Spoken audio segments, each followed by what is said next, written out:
pohon tua, dan seekor anak monyet. Terang benderang ketika cahaya bulan purnama jatuh di hutan luas itu.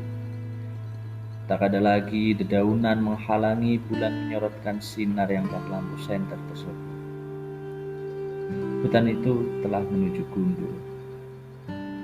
Tak pandang bulu, pohon besar, kecil, tua, muda, bahkan yang baru menampakkan tunasnya di dunia, habis ditebang oleh pemegang puncak rantai makanan. Imbasnya, hewan-hewan pun kini telah lama tak kelihatan di hutan. Tinggal sedikit lagi, hutan itu akan rata dengan tanah. Masih terdapat sisa pohon yang belum ditebang. Dia adalah pohon jati yang tinggi dan besar berusia 350 tahun. Ia masih kokoh berdiri di antara kawan-kawannya yang telah mati, meski dahannya nampak sudah pucat. Oh Tuhan, setelah nyaris habis membabat kami, mengapa pula manusia meninggalkan aku sendirian di sini? Pohon jati tua itu mendesak. Dalam kesedihan yang mencekam, pandangannya teralihkan pada seonggok daging kecil tergeletak di tanah basah karena siraman air hujan. Seonggok daging berwarna merah dan hanya sebesar belulu kelapa. Pohon tua yang telah lama marah dengan ulah manusia itu, kini ia ingin melampiaskan kekesalannya pada seonggok daging kecil itu. Ia mengira seonggok daging itu adalah anak manusia. Diangkat tinggi-tinggi akar-akarnya hingga tercabut dari tanah. Ia hendak menginjak seonggok daging kecil itu. Namun, ia mengurungkan niat ketika melihat daging kecil itu menampakkan wajahnya. Wajah seekor anak monyet. Anak monyet tersebut sedang terlelap. Entahlah, pohon tua itu nampak heran. Kenapa seekor anak monyet masih bisa hidup setelah genosida para manusia kepada kawannya?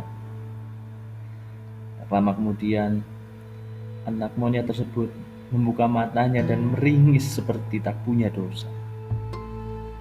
Hei, kau anak monyet, kenapa kau bisa ada di sini? Tanya pohon tua tersebut dengan penasaran. Anak monyet tak menjawab. Ia seakan tak mengetahui apa yang diucapkan oleh pohon tua tersebut. Atau memang suara pohon tua itu tak terdengar olehnya.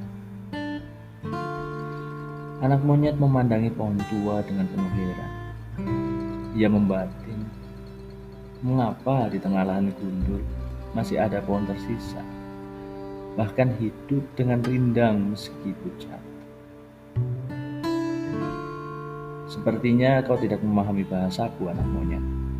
Baiklah, naiklah ke tubuhku. Kau boleh hidup semaumu di sini. Anak monyet yang masih bingung itu berjalan mengelilingi pohon. Ia seperti mencari cara untuk menaikinya. Karena dahan pohon terlalu tinggi, maka anak monyet memanjat dengan susah payah hingga perlu menancapkan kuku-kuku tangannya yang runcing pada batang dan pohon.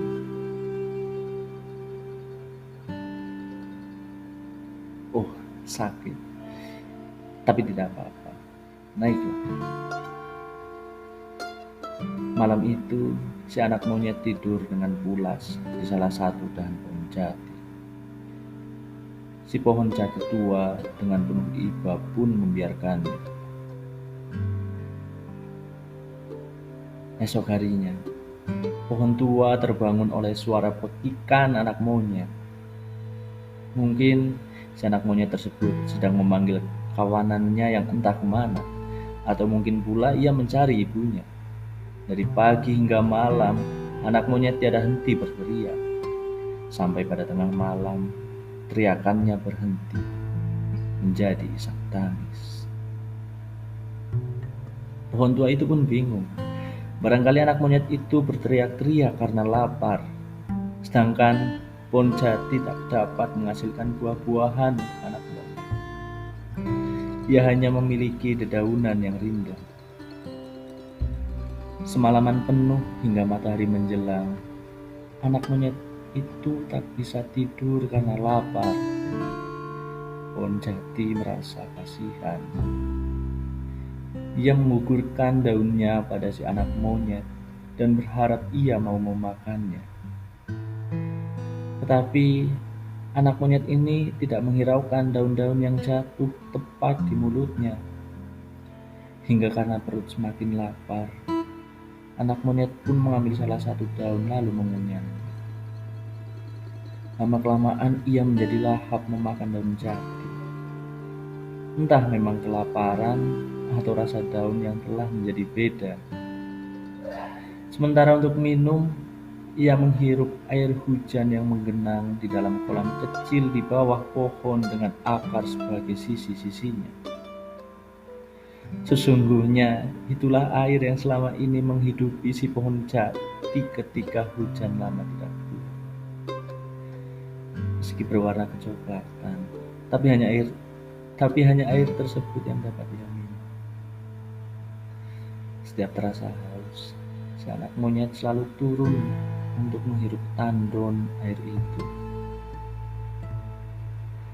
Sebenarnya cadangan air di pangkal pohon tak terlalu banyak, namun untuk seekor anak monyet itu cukup untuk diminum berhari-hari. Memang manusia tak pernah datang lagi ke hutan, sehingga si pohon jati tak perlu khawatir menjadi korban kerakusan mereka. Tetapi kegampangan lain yang ia rasakan adalah ia harus berkorban untuk menyerahkan peluang hidupnya pada anak monyet. Daun-daunnya kini semakin sedikit karena menjadi makanan bagi anak monyet. Sedangkan air di kakinya juga semakin berkurang karena terus-menerus dihirup hewan kecil itu. Tapi ia tak dapat melakukan apa-apa selain rasa iba. Nyatanya, segala kata-katanya tidak pernah dimengerti oleh si anak monyet, atau memang anak monyet tidak bisa mendengarkan suaranya.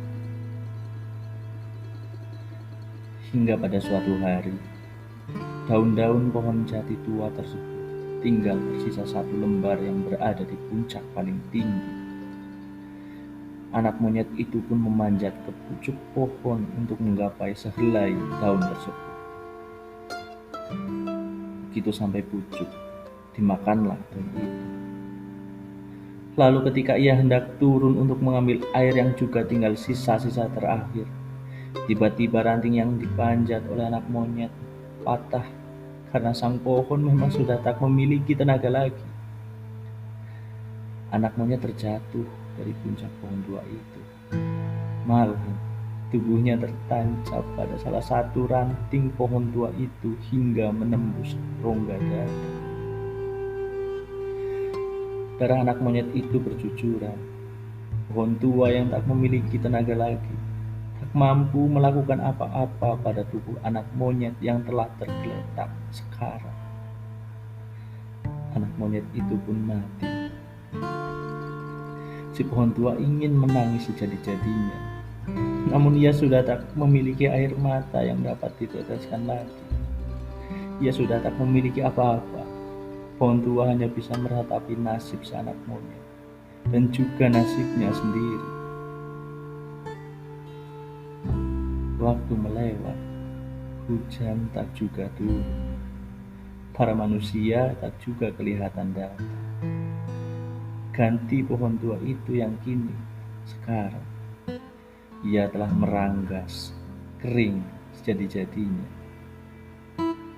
Sampai akhirnya, pohon tua mati dalam penderitaan sedalam-dalam kesedihan.